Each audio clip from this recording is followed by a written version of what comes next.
عليكم ورحمة الله وبركاته. نحمده ونصلي على رسوله الكريم. أما بعد، أعوذ بالله من الشيطان الرجيم. بسم الله الرحمن الرحيم. إن الذين يؤذون الله ورسوله لعنهم الله في الدنيا والآخرة وأعد لهم عذابا مهينا.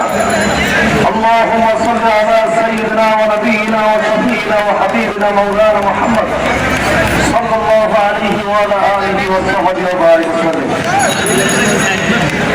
Bangladesh Ali Hezbollah উদার অঙ্গ সংগ্রাম গ্রুপ আয়োজনে আয়োজিত আজকের এই গণমিছিল এবং প্রতিবাদ সভায় উপস্থিত ওলামায়ে কেরাম, বাংলাদেশ আলী হিজবুল্লাহ এবং তার অঙ্গ সংগঠন গ্রুপ বিভিন্ন স্তরের নেতৃবৃন্দ, প্রিয় মুসলিম ভাতৃমণ্ডলী, আমরা অত্যন্ত দুঃখ ভরা ক্রান্ত হৃদয় নিয়ে, আমরা অত্যন্ত ক্ষত বিক্ষত হৃদয় নিয়ে ঢাকার প্রাণ কেন্দ্র জাতীয় মসজিদ বাইতুল মোকাররমে ইমানি দায়িত্ব নিয়ে দিনই দরদে আমরা আজকে এখানে উপস্থিত হয়েছি।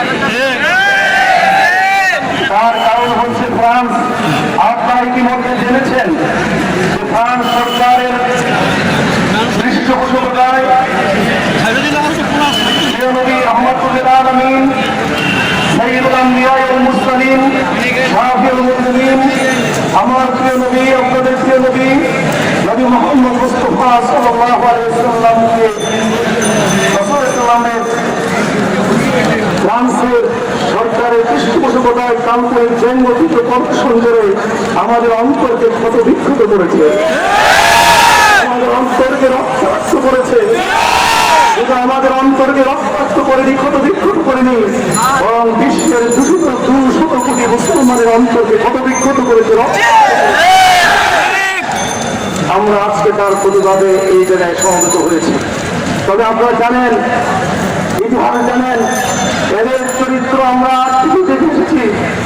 ইসলামের শুরুতেই আমাদের প্রিয় নবী সাল্লাল্লাহু আলাইহি ওয়াসাল্লামকে শহীদ করে ইসলামকে সমূলের সেখানে ধ্বংস করার অপচেষ্টা চালিয়েছিল। কিন্তু আল্লাহ তাআলা আল্লাহ রাসূলের দায়িত্বশীল, ইসলামের দায়িত্বশীল, মুসলমানদের দায়িত্বশীল, এই জন্য কোনো ষড়যন্ত্র ইসলামকে ধ্বংস করতে পারেনি। তারা আমার নবীজিকে তখনই পাগল বলে আখ্যায়িত করেছিল, নাউযুবিল্লাহ, বলে আখ্যায়িত করেছিল, তারা শায়ের বলে আখ্যায়িত করেছিল, বলে আখ্যায়িত করেছিল।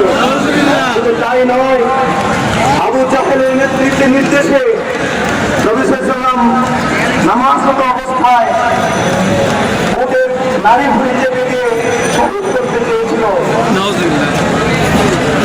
শুধু তাই নয়, নবীজিকে শেষ পর্যন্ত সম্পদের রূপ দেখিয়ে থামাতে চেয়েছিল, নারীর রূপ দেখিয়ে থামাতে চেয়েছিল, মক্কার রাষ্ট্রীয় ক্ষমতা অর্পণ করার রূপ দেখিয়ে নবীকে থামাতে চেয়েছিল। নবীকে বলেছিল, ইন কুনতা তুরিদু মালান, যদি আপনি সম্পদ চান, আল্লাহ চান আপনাকে আমরা সম্পদ দেব, সবাই মিলে সম্পদে মক্কার শ্রেষ্ঠ ধনীতে পরিণত করবো।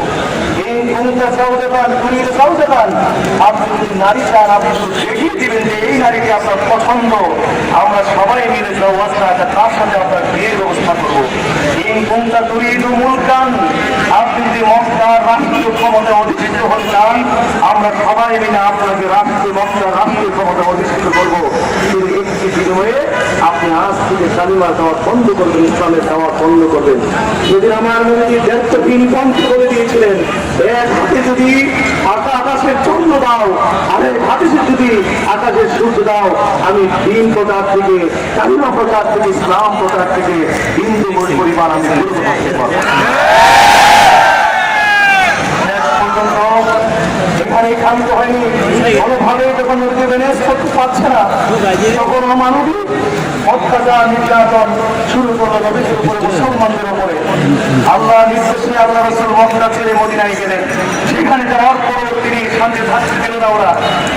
ওরা মদিনার মানুষগুলো নবীজিকে, মুসলমানদেরকে দলাল কুর্রা আলাইনা বলে বরণ করেছিলেন।